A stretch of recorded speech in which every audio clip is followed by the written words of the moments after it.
Hey, it's Marcia, and we're talking about common courtesy in business today. And what started it all was I was at a meeting, networking meeting. Have you ever been to one of those and the room is crowded and people are jostling, and maybe you're on a break and you're trying to get across the room to talk to this person or get their card or hand them your card or whatever the situation may be. And so there's lots of noise and lots of body jostling and whatnot. And you're in conversation with someone and another person walks up and wants to, get the attention of one or the both of you. And they have a couple of options when that happens.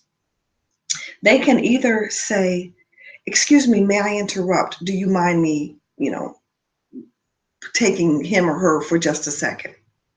Or they can stand quietly by until they're acknowledged, depending on how urgent the conversation is.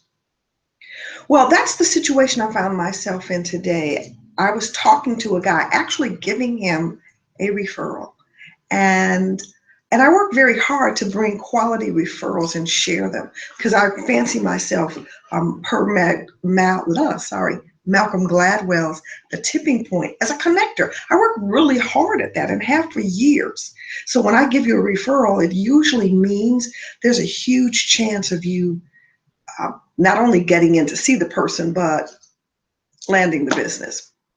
And so I was doing that for my friend when someone who wanted to talk to him, and this is what I had on. So, I mean, you're looking at, bright colors and whatnot, just walks up and just starts talking to him as though I'm not standing there. And so it had been an interesting morning before I got there. So I might have been a little on edge.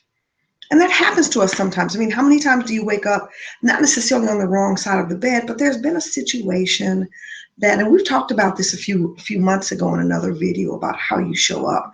But the thing is, we don't know how anybody's showing up because we don't know who's bringing what with them when they enter into a space for anything, networking or a lunch or a breakfast meeting or a presentation or whatever it is. But to walk up and just act as though the other person, A, is either not there at all or is not important, is very offensive and it's rude. Now, I'm no one's kid. 40 came and went a long time ago, and that's all you're going to get about my age. But I'm old school in terms of manners, and my parents drilled into me, courtesy counts, it matters. People and their feelings matter. And even more so in today's kind of hurry up, let's get business done society, people, you don't get another chance to make a good impression usually. Now, I mean, I'm no longer upset about it. I was so irritated though that I knew if I stayed, and there was another part of the meeting to stay for, but I couldn't because I knew I wasn't going to be able to control my emotions or my expressions, that it just irritated me that much, which is odd for me. But again, the people that are in sync with me, something was wrong, and I didn't think I needed to be just a distraction and to detract from those others who were in a place of presentation. So I left.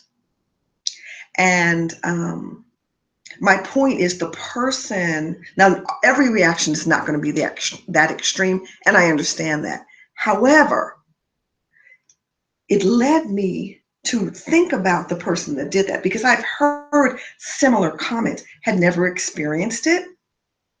But it's always going to make me think twice and be very reticent, if ever ready, to share introductions, business conversations, or give referrals to people, to this person.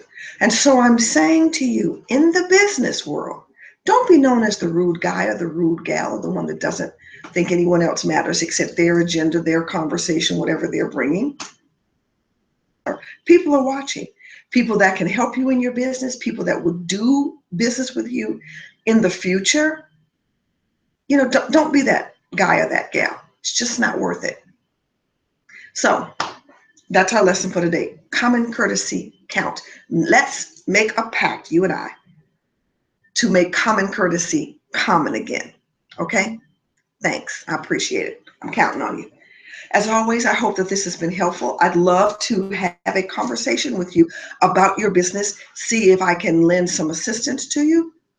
If you'd like that, please look below in the link where, excuse me, in the title, there's a box where it has my You Can Book Me link. My calendar is listed in Eastern Time on the continental United States, so make your adjustments, and you can close off that time for me to talk with you and only you. And as always, when I sign off, and I mean this because it's never going to change, I wish you productivity and abundant blessings. Thanks for listening. Thanks for watching. Talk to you soon.